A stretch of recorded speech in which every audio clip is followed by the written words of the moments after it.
Welcome back to College Strategy with Empowerly on Radio Nyra. I'm Raj, and this series is really for parents who want to support their children through U.S. college admissions, especially if the system feels unfamiliar or overwhelming. Well, in previous episodes, we spoke about grades, tests, and extracurricular, and today we're going to take it one step further. We're talking about essays, interviews, and what really helps students stand out in a world that's ever more competitive and more influenced by AI than ever before.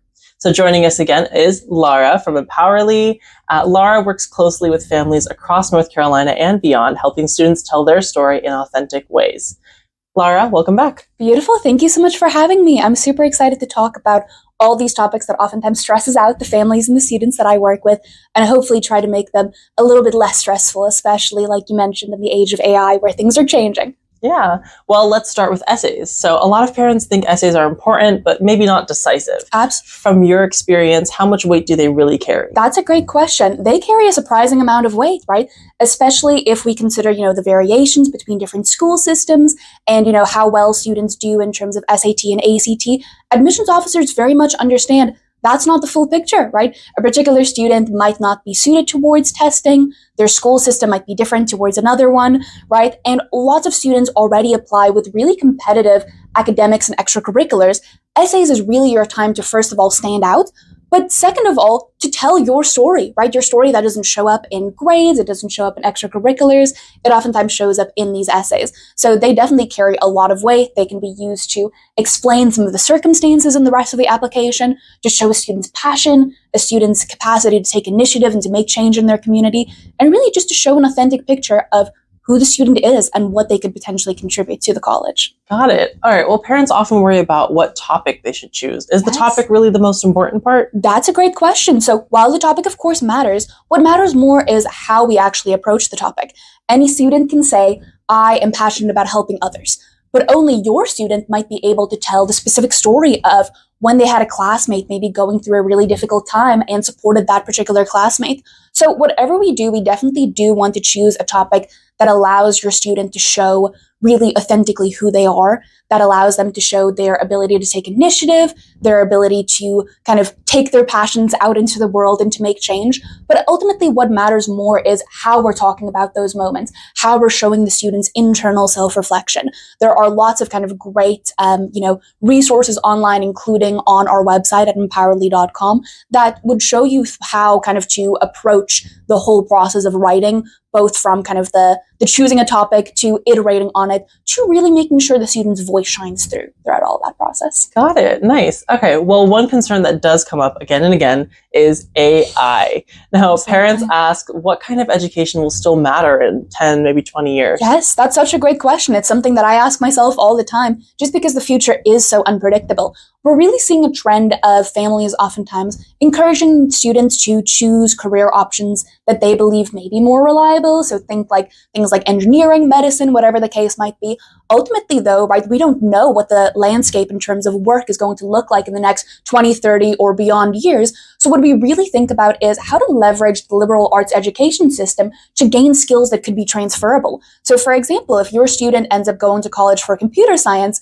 but eventually, AI starts to take over some of those functions, your student ideally is going to gain a degree that doesn't just give them the programming experience, but maybe they've also taken electives in project management. Maybe they've also taken, classes that give them, problem-solving skills that could be applied in many other contexts, therefore kind of making it a little bit more robust for whatever the world holds for us in the future. I relate to that on a personal level, maybe a little too much, because I did major in computer science myself. Yes.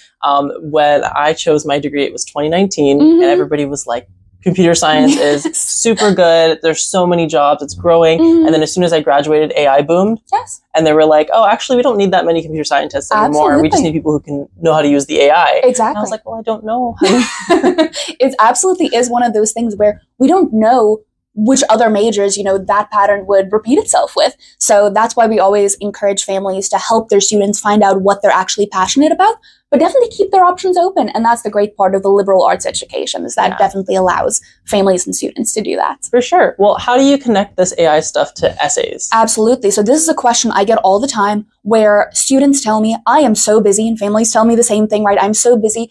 how much is it okay for me to lean on AI when writing and iterating on these essays? And absolutely, AI can be a fantastic tool. Now, the only issue is, especially for some of the competitive schools we have in the Triangle and elsewhere, we absolutely cannot be writing essays just with AI, right? Even though in my experience, AI can be great at, it writes sentences that sound really great, right? That sound really professional. However, the issue is twofold. The first part of the issue is your student's voice is not going to be able to get through. Like I mentioned, one of the big parts about essays is this is the time for students to show who they authentically are, what their character is. And if everybody sounds like AI, right, your student's voice is not going to be able to shine through. The second thing is, while AI is great at a bunch of different things, it is not really that good at the kind of writing that we specifically want for college admissions, right? So for college admissions, you don't want the story of, I did this, I saw this problem, so on and so forth. What we want is a series of moments of anecdotes that really let us into the student's mind, right? We want to kind of hear how their heart was racing, the first time maybe they gave a presentation, how they continued working on those presentation skills, ultimately maybe leading up to them being really confident in that and mentoring other students, right? So we want kind of the moments and the human connection there. And that's unfortunately something that AI is not quite good at least yet. I get that. Well, let's make it practical. What advice would you give to students and parents when it comes to essays? 100%. So for students and for families both, I'd recommend start early, definitely. So how we usually start is we start writing the common application essay, which is the big 650-word essay that gets sent to all of the colleges you'll be applying to. We usually start that in the summer between a student's junior and senior year, and then we spend the fall of their senior year actually writing the rest of the essays. Now, lots of deadlines, what we call our early action or early decision deadlines, are going to be November or December of a student's senior year, and the regular decision deadlines are going to be January or February of a student's senior year. We do not want to wait until a couple of weeks or even a month before the deadline for a bunch of different reasons, but the biggest one is starting early really allows you to iterate upon what you're saying, how you're saying it, really making sure that you can put a standout piece of work on your eventual application. For families, what I oftentimes recommend is for, mom and dad, this is not necessarily your place to, go ahead and rewrite kind of sentences or anything to that level, but it absolutely is your time to kind of potentially have input. If your student is willing to share those essays with you, this is a great kind of chance for you to give conceptual feedback to them, for you to tell your child, this doesn't really sound like you. Is there something that we could do to make sure it, has your authentic voice and is sharing experiences that are incredibly meaningful to you, right? Oftentimes during the brainstorming process, I ask very leading questions to make sure, we can get to particular moments and not just generalities. And that's what I encourage family to do as well. From the perspective of students, again, in addition to ideally involving, their parents, it would be great for them to also just, ask counselors at school, ask teachers, ask friends. Everybody should read this, both to give, input on the conceptual aspect and the phrasing, but really just, does it sound like you? Am I getting you when I read this? Nice. I like that the authenticity, personality aspect of it, because that's kind of the only part of your essay that really is you. This is the only part of your application that's really you. Absolutely. Well, let's talk about interviews now. I think a lot of families are surprised when we even bring up interviews. Absolutely. Yeah. Surprisingly, for lots of families, it is part of the application process and the admissions process for lots of these top institutions. And it's something that oftentimes stresses families and students out, understandably so, because very often students have never done this kind of interview before. So what oftentimes is offered by schools is alumni interviews. So it depends, on the system, it depends on the geographical area, but it might either be an admissions officer or admissions office personnel member who interviews the student, but more likely it's going to be an alumni, so someone who attended that school who is now volunteering their time to actually interview students, type up some notes, and then send those notes to the admissions office. The interview is another great time to really show, your authenticity, to show who you are, who you're passionate about, especially in the age of AI, right? This is something that students that colleges are more kind of relying on, because in the age of AI, right, there might be question about how much did AI help with essays. There may be questions, about, how much is a student's experiences reflective of their own drive versus, maybe what their parents kind of lined up for them. And interviews are a really great way for them to showcase, this was my idea. This is what I'm passionate about, things like that. So the only challenge there, of course, is you are meeting with an alumnus, somebody who may be in the business field or in the computer science field, or who's a scientist, right? And there are lots of kind of different, angles, students might want to take to prepare for that kind of uncertain avenue where there is no such thing as a standard interview. Right. I'm sure there's lots of questions they might get that they're not ready for. Do you have any advice on that, or maybe some examples of questions to be ready for? Absolutely. So there are lots of questions that we can prepare for. So things that are oftentimes asked are, how would you use the opportunities available at X college, right? Or why are you applying to X college in the first place? Where do you see yourself in 5 to 10 years? What are your strengths and your weaknesses? So all of these are considered as more standard questions. Now, an interviewer may or may not ask those, right? They might ask some unusual ones. I've had students kind of get asked questions about, tell me about a fictional character who you really relate to and why. Tell me about a song lyric that's personally meaningful to you, or, connects to something that you've pursued. Oftentimes, we also get situational questions. So tell me about a situation when you resolved conflict with others, right? Or tell me a situation where you encountered an academic challenge. And that's where we recommend the STAR protocol. So that's something that families can look up. So STAR is basically talking about first S, the situation, describing what the situation was. T, the task, really what we were kind of supposed to achieve and what the trouble with that was. A is for action, what action the student took as part of that, and then R would be the result. Now, the challenge oftentimes is trying to inject, some personality and some authenticity in that part as well. So what I really recommend for students and families is here as well, start early, right? Don't just think about, the day before you meet this former student at that school, or before you meet the admissions officer who's interviewing you. You don't just want to think then about what will I be saying? How will I be saying it? Mock interviews are a great tool to use, in the weeks leading up to this, right? So I always encourage students to make sure that they're not preparing kind of canned answers, but to make sure that they are preparing, especially for those kind of easy questions that they know they will get.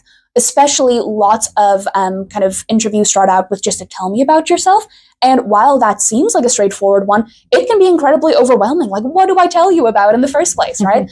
So that's one that I encourage students to kind of plan for. From the parent side, this is a great time to just give your child a mock interview, right? Kind of trying to get over the nerves before the event actually happens, and maybe trying to kind of throw in some unusual questions as well, or maybe some kind of open-ended questions. What I always walk students through, and what we at Empowerly generally do, is we think with the student, what are the big aspects of your application? Maybe the big aspects of your application is that you're interested in pursuing a career as a physician.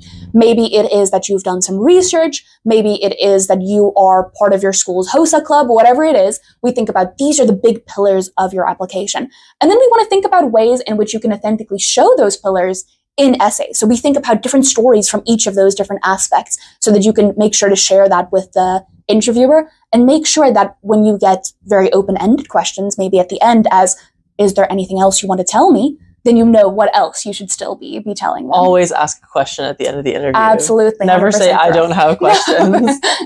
All right. Well, if parents take away just one thing from today's conversation, what should it be? Great question. So we've been talking about authenticity throughout this whole conversation. This is the big parts where we show authenticity, right? Interviews and essays are really the place where we don't want students to sound perfect on paper. We don't want them to seem as though, they're robotic. We want to show the admissions office that they are actual people, that they are people who are excited about whatever, academic journey they'll be pursuing, that they are people who are excited to contribute to the institution, and ultimately that they are people who want to have kind of a broader impact throughout the world, right? So these are the key things that we're trying to communicate throughout all of this. That's the one thing that I'd want parents to take away with. And I might kind of twist your question to just be, this is the one main thing. But then the other things are ask for help and start early. Definitely useful things for any part of the application process, but especially these. Awesome. So you're not just a number, you are a whole person with a personality, a student. You don't want them to just see the application and say, oh, just another student. Exactly. Right. Exactly. Got it. Well, that's an important reminder. And for parents who want guidance on essays, interviews, and the overall admissions journey, Empowerly offers a free consultation where families can speak with an experienced counselor, just like Laura, and understand the right next steps for you. Visit empowerly.com to learn more. Thank you so much for joining us again, Laura. Thank you. It's been great.